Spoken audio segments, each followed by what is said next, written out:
नमस्कार, मैं हूं कमल श्रीमाली। आप सभी का बहुत बहुत स्वागत हमारे चैनल में और सूर्य के वृषभ राशि में परिवर्तन के इस विशेष एपिसोड में। सूर्य सृष्टि को चलाने वाले प्रत्यक्ष देवता हैं। ज्योतिष में सूर्य को पूर्वजों का प्रतिनिधि ग्रह भी माना गया है। किसी भी कुंडली में सूर्य पर एक या एक से अधिक पाप ग्रहों का प्रभाव होने पर उसे पितृदोष से पीड़ित माना जाता है, पितृदोष से पीड़ित कहा जाता है। जिसकी कुंडली में सूर्य शुभ होता है वे बहुत शानदार सम्मानित जीवन व्यतीत करते हैं। कैरियर में सूर्य सरकारी पद का रिप्रेजेंटेशन करते हैं, सरकारी पद का प्रतिनिधित्व करते हैं। सूर्य व्यक्ति को सिद्धांतवादी बनाता है। इसके अलावा सूर्य कैरियर में कठोर अनुशासन वाला अधिकारी, उच्च पद पर आसीन अधिकारी, प्रशासक, समय के साथ में उन्नति करने वाला, निर्माता और कोई भी काम का निरीक्षण करने वाला बनाता है। मान सम्मान, यश अपयश, कीर्ति, प्रसिद्धि, सत्ता, ज्ञान, आयु, आरोग्य, नेत्र रोग, पिता, हृदय, आत्मा और शारीरिक बनावट अर्थात फिजिकल बॉडी का जो कंस्ट्रक्शन है उसकी बात कर सकते हैं। और लक्ष्मी का विचार सूर्य से किया जाता है। जिनकी जन्म कुंडली में सूर्य अच्छी स्थिति में होता है उनका रहन सहन और तौर तरीका राशि होता है, ठाट बाट उनके राशि होते हैं। ऐसे लोगों को कई बार स्वभाव से अहंकारी भी माना जाता है, क्योंकि वे आसानी से किसी के साथ में घुल मिल नहीं पाते और ना ही परिस्थितियों से समझौता कर पाते। कुंडली में सूर्य की अच्छी स्थिति पिता के साथ में मधुर संबंधों का सूचक है। वहीं यह भी देखा गया है कि जिन जातकों की कुंडली में सूर्य दोषपूर्ण होता है, नीच राशि का होता है, सूर्य पाप प्रभाव में होता है, उन्हें पिता का सामान्य सुख भी नहीं मिल पाता है। सूर्य को आत्मा का कारक भी माना गया है, इसलिए कुंडली में सूर्य की अच्छी स्थिति आत्मिक दृढ़ता को दर्शाती है। ऐसे जातकों में भरपूर आत्मविश्वास होता है और सूर्य के कमजोर होने पर व्यक्ति में आत्मविश्वास में कमी होती है। सिंह राशि का स्वामित्व सूर्यदेव को प्राप्त है। वहीं सूर्यदेव कृतिका, उत्तरा फाल्गुनी और उत्तराषाढ़ा नक्षत्रों के स्वामी हैं। सूर्यदेव मेष राशि में उच्च के होते हैं, जबकि तुला राशि में नीच राशि के माने जाते हैं। चंद्रमा, मंगल और बृहस्पति सूर्य के मित्र हैं। बुध ग्रह सूर्य के लिए सम है, न्यूट्रल है, तथा शुक्र और शनि सूर्य के शत्रु माने गए। सूर्य का वृषभ राशि में प्रवेश 14 मई 2020 को होने जा रहा है। वृषभ राशि में सूर्य 14 जून 2020 तक रहेंगे। यह एक भूमि तत्व और स्थिर स्वभाव वाली राशि है। इस प्रकार एक अग्नि तत्व प्रधान सूर्य का प्रवेश भूमि तत्व प्रधान राशि में होगा। सूर्य के इस राशि परिवर्तन को वृषभ की संक्रांति भी कहा जाता है, या आमतौर पर वृषभ संक्रांति बोलते हैं। और इस दिन स्नान, दान, तर्पण आदि के लिए बहुत शुभ माना जाता है यह दिन। तो आइए अब जानते हैं कि वृषभ राशि में सूर्यदेव का यह परिवर्तन आपकी राशि पर क्या प्रभाव देगा। आइए अब बात करते हैं मेष राशि की। सूर्य आपकी राशि के स्वामी, मंगल के परम मित्र हैं और आपके लिए पंचम भाव अर्थात त्रिकोण भाव के स्वामी होकर के शुभ कारक हैं। सूर्य आपकी राशि से सेकंड हाउस में गोचरवश प्रवेश करेंगे। सेकंड हाउस से धन, वाणी, धन संपत्ति, संचय, परिवार और प्राइमरी एजुकेशन का है। सूर्य के इस गोचर का समय काल मान सम्मान की कमी दे सकता है। रुपए पैसे की समस्या हो सकती है, आपका पैसा कहीं फंस सकता है या बिजनेस में कोई नुकसान हो सकता है। इसलिए आपको संभल करके चलना पड़ेगा। कई बार अपने परिवार से अलग भी होना पड़ता है ऐसे ही समय काल में, अर्थात जब राशि से सेकंड हाउस में सूर्य हो गोचर वसात।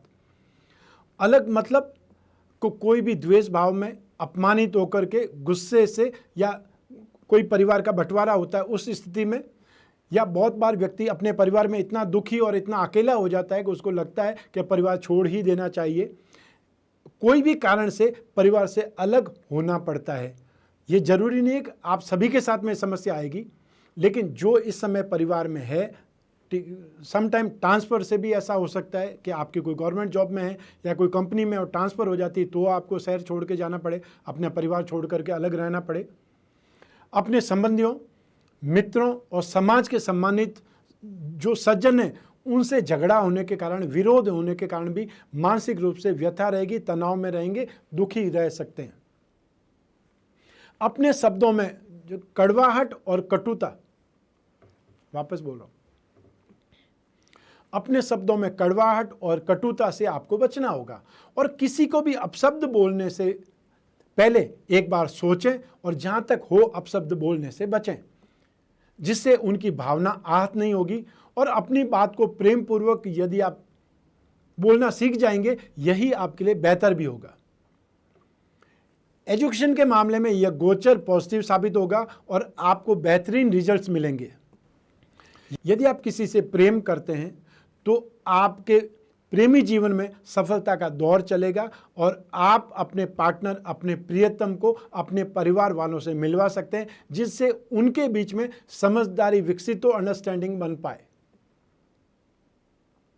इस समय काल के दौरान एक और आपकी मानसिक चिंताएं बढ़ेगी तो दूसरी ओर हेल्थ प्रॉब्लम का सामना भी आपको करना पड़ सकता है। हेल्थ प्रॉब्लम में क्या प्रॉब्लम हो सकती है? बुखार आ सकता है, ब्लड प्रेशर से संबंधित प्रॉब्लम हो सकती है। यदि आप ऑलरेडी ब्लड प्रेशर के मरीज हैं तो वो ब्लड प्रेशर शूट अप कर सकता है। हार्ट प्रॉब्लम हो सकती है, बहुत ज़्यादा थकावट से प्रॉब्लम हो सकती है।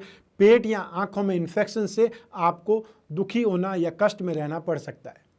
इसलिए इन सब बीमारियों से बहुत ज़्यादा केयरफुल रहें, बहुत ज़्यादा सावधानी रखें। और जो इनकी दवाइयाँ होती है, यदि आप रेगुलर उन दवाइयों को लेते हैं तो उसका स्टॉक चेक कर लें, ताकि ऐसा नहीं हो कि आप मान लो कि इमरजेंसी में आपको दवाई चाहिए और वो आपके पास में हो नहीं, इसलिए वो आपने चेक करके रखना है। इस दौरान जीवन साथी का स्वास्थ्य भी कमज़ोर रहने की संभावना है, इसलिए उनका भी आपको पूरा ध्यान रखना पड़ेगा, ख्याल रखना पड़ेगा।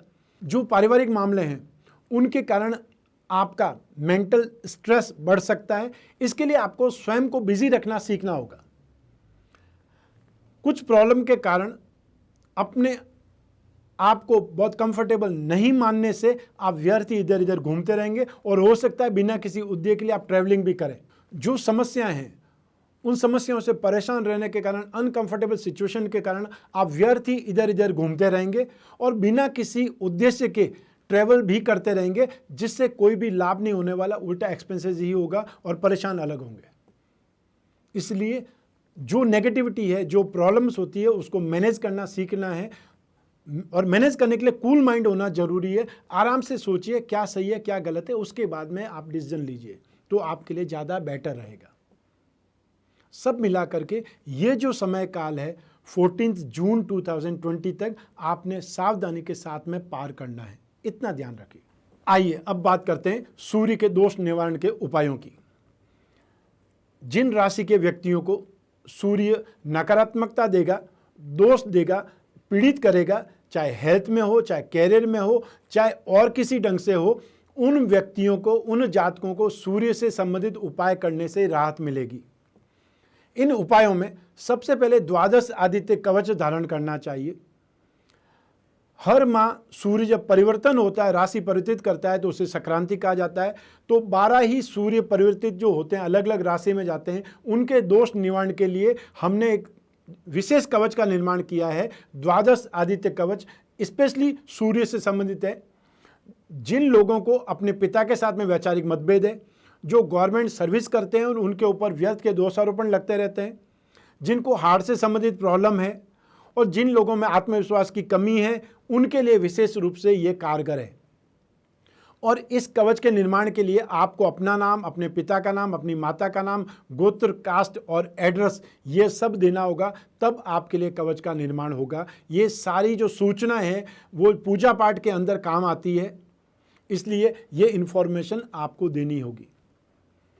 दूसरा उपाय, भगवान विष्णु या श्री राम की पूजा उपासना करें। विष्णु सहस्त्र नाम का पाठ, विष्णु सूक्त का पाठ, राम रक्षा स्तोत्र का पाठ या श्री राम से संबंधित कोई भी मंत्र जाप, वो आपको करना शुभ रहेगा। आप विष्णु चालीसा या श्री राम चालीसा का पाठ करके भी उपाय कर सकते हैं, राहत प्राप्त कर सकते हैं। नित्य सूर्य को अर्घ्य दें। अर्घ्य कैसे देना चाहिए वो मैंने कई बार बतलाया, फिर आपको बोल देता हूँ कि तांबे का पात्र लेना है, उसमें पानी भरना है, उसमें थोड़ा सा कुमकुम डालना है, थोड़ा सा गुड़ डालना है और साथ में लाल पुष्प यदि हो तो आपके पास में वो पुष्प लेना है।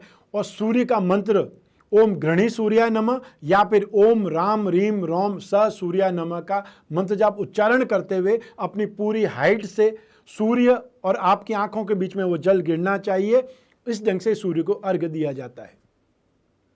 सूर्य ग्रह की शांति के लिए सूर्य के बीज मंत्र, जैसा कि मैंने अभी बतलाया है, ओम राम रीम रोम स सूर्याय नमः का हर रोज 1 माला नियमित मंत्र जाप करना चाहिए। सूर्य ग्रह से संबंधित वस्तुओं का दान रविवार को जरूर करना चाहिए। स्पेशली सूर्य की होरा में और सूर्य के नक्षत्रों में यदि सूर्य का दान करे, सूर्य की वस्तुओं का दान करे तो और ज़्यादा शुभ होता है। जब कृतिका नक्षत्र हो, उत्तरा फाल्गुनी नक्षत्र हो, उत्तरा आषाढ़ा नक्षत्र हो, उस दिन प्रातः सूर्योदय से 1 घंटे के भीतर भीतर सूर्य की वस्तुओं का दान किया जाना चाहिए। यह सबसे ज़्यादा श्रेष्ठ होता है। दान करने वाली वस्तुएं कौन सी है? गुड़, गेहूं, तांबा, माणिक्य रत्न, लाल पुष्प, खस और मैनसिल, इनका दान आप कर सकते हैं अपनी सामर्थ्य के अनुसार। जो आपकी पॉकेट अलाउ होती है, पॉकेट अलाउ करती है, वो दान आपको देना चाहिए। कितनी संख्या में दें, वो सब कुछ आपके ऊपर डिपेंड करता है। ऐसा कुछ भी नियम नहीं है कि आप 1 किलो दें या 1 ट्रक भर के दें। सिर्फ आपकी जितनी सामर्थ्य है उतना आपको दान देना चाहिए। इस समय काल में लगभग अप्रैल माह में, और या फिर ये बोल सकते हैं कि लॉकडाउन जब से स्टार्ट हुआ है उस समय से हम निरंतर टेलीफोनिक कंसल्टेंसी के माध्यम से ही सर्विसेज दे रहे हैं। और क्योंकि इस समय लॉकडाउन में होने के कारण सभी लोग टेलीफोनिक कंसल्टेंसी पर ही डिपेंड हैं, इसलिए हमारे पास में भी बैकलॉग ज़्यादा है। आप लोग जो भी टेलीफोनिक कंसल्टेंसी के लिए टाइम स्लॉट बुक करते हैं, फीस जमा करा देते हैं, उसके बाद में कम से कम 48 घंटे तक धैर्य बनाए रखें। कोई इमरजेंसी है तो हम सबको साइड में करके उस इमरजेंसी वाले पर्सन से सबसे पहले बात करते हैं। इमरजेंसी का मानवीयता के दृष्टिकोण से यदि कोई वास्तव में पीड़ित है, उन सबको देखते हुए हम उसको प्रायोरिटी पे देते हैं, प्रायोरिटी पे इंपॉर्टेंस देते हैं। लेकिन इसका अर्थ ये नहीं है कि बाकी सभी लोग इंपॉर्टेंट नहीं हैं। तो यदि आप भी टेलीफोनिक कंसल्टेंसी के माध्यम से अपने प्रश्नों के जवाब चाहते हैं, अपनी जन्म कुंडली का विश्लेषण कराना चाहते हैं, भविष्य में झांकना चाहते हैं, कोई बहुत महत्वपूर्ण निर्णय लेना चाहते हैं, तो ऐसी स्थिति में टेलीफोनिक कंसल्टेंसी के लिए टाइम स्लॉट बुक कराना पड़ेगा। और इसके लिए स्क्रीन पर जो व्हाट्सएप नंबर आते हैं उस पर सिर्फ अपना नाम और फ़ोन नंबर लिख करके या सिर्फ आप हमें मैसेज कर दीजिए। वापस आपके पास में पूरा प्रोसीजर आएगा, वो प्रोसीजर को फॉलो कर दीजिए। उसके बाद में आप और मैं सिर्फ और सिर्फ आपकी कुंडली पर, आपके प्रश्नों पर चर्चा करेंगे और जो भी उचित उपाय होंगे वो भी आप तक संचार माध्यमों के द्वारा पहुंचेंगे। आपकी कोई भी प्रॉब्लम है, एक बार बातचीत हो गई, एक बार मैंने उपाय आपको भेज दिए लिख करके, उसके बाद में जो भी आपकी गोपनीयता है वो वहीं समाप्त हो जाएगी। अर्थात आप अपनी कोई भी बात, कोई भी प्रश्न आराम से पूछ सकते हैं, सेफ होकर के पूछ सकते हैं, निश्चिंत होकर के पूछ सकते हैं। उसमें कोई भी 1% का भी प्रॉब्लम नहीं होने वाली है।